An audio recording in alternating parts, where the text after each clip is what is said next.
Welcome, Coach Kevin here. It's Tuesday, so that means we have a half field space. We can actually expand our main activity a little bit. So the moment is defending, the area is defending third, and more specifically, we're going to focus on today's session defending the cross. And we're going to set up in obviously a half field space with a goalkeeper plus 6, meaning goalkeeper plus back 4, and then our two sixes, or 6 and 8, versus 7 attackers in a small sided game.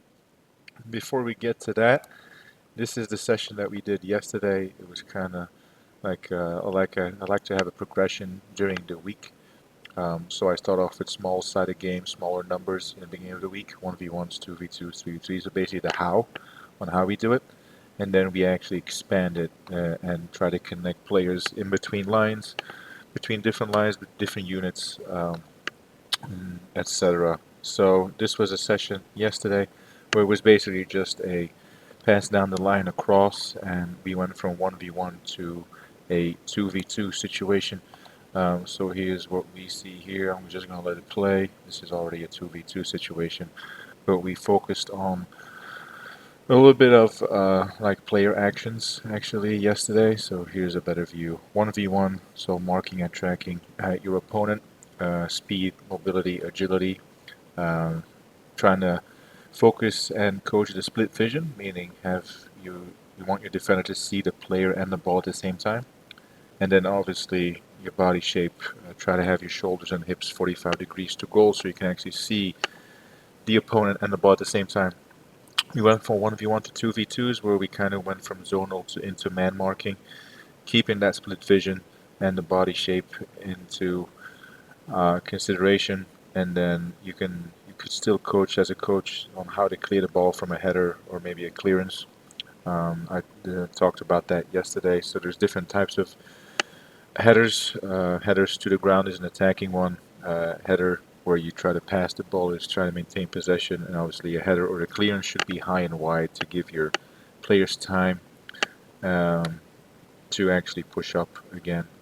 Just gonna wait for the 2v2 because there was one situation where the forwards kind of crossed each other, so communication is key too. There we go.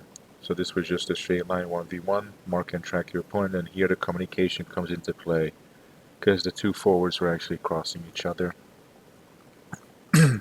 There we go, so that was yesterday. So this one, oh, let me just sign in real quick, there we go. And then this one would be for today, where we actually expanded from a 1v1, 2v2 to a goalkeeper plus 6 and 7 attackers.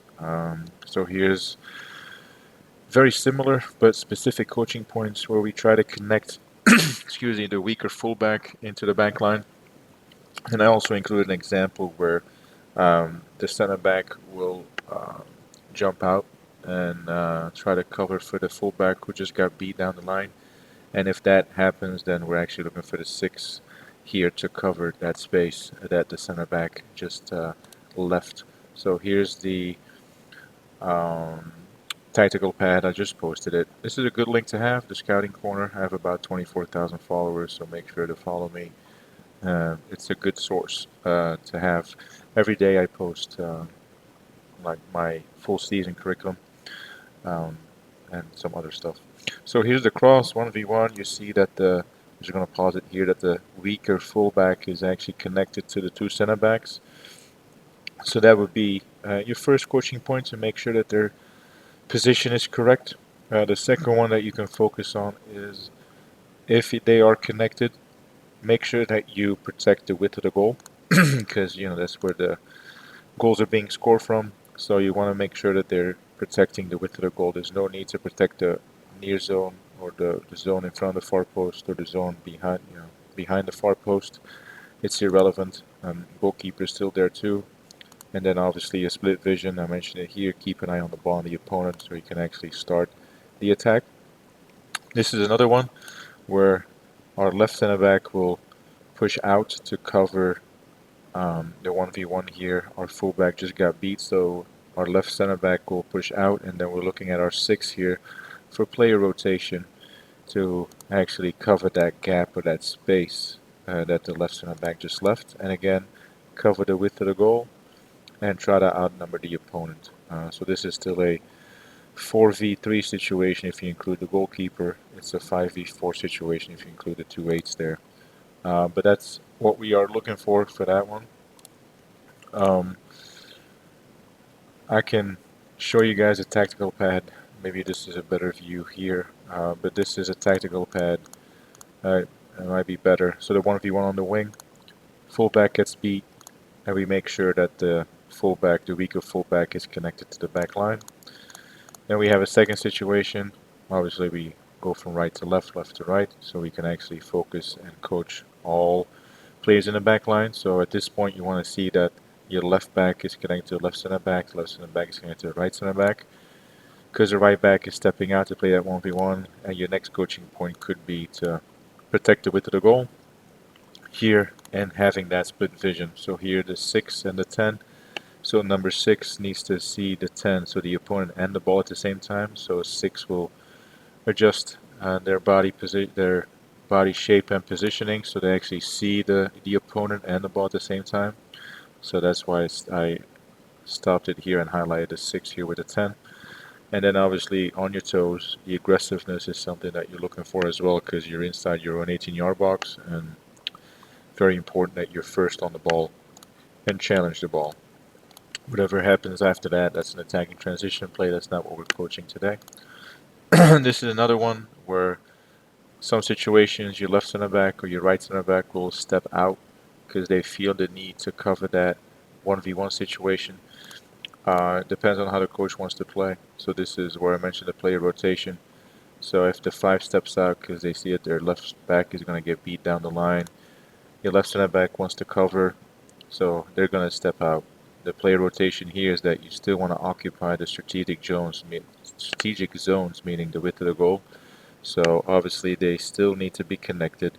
So if the left center back leaves his position, it's the role of the 6 or TDM to cover that space, that area.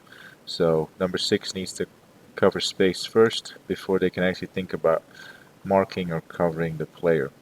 So you go from zonal into man marking pretty quick, but that's something that we focused on yesterday in that other session here, where you went from man marking, from zonal into man marking.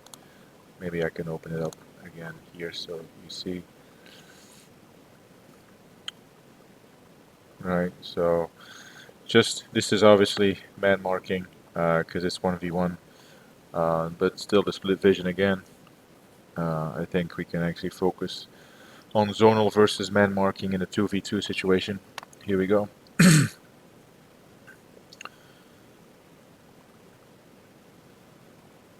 There we go. So this is still zonal, right? You're just going to follow the run, but then once they come into their zone, you go from zonal into man marking.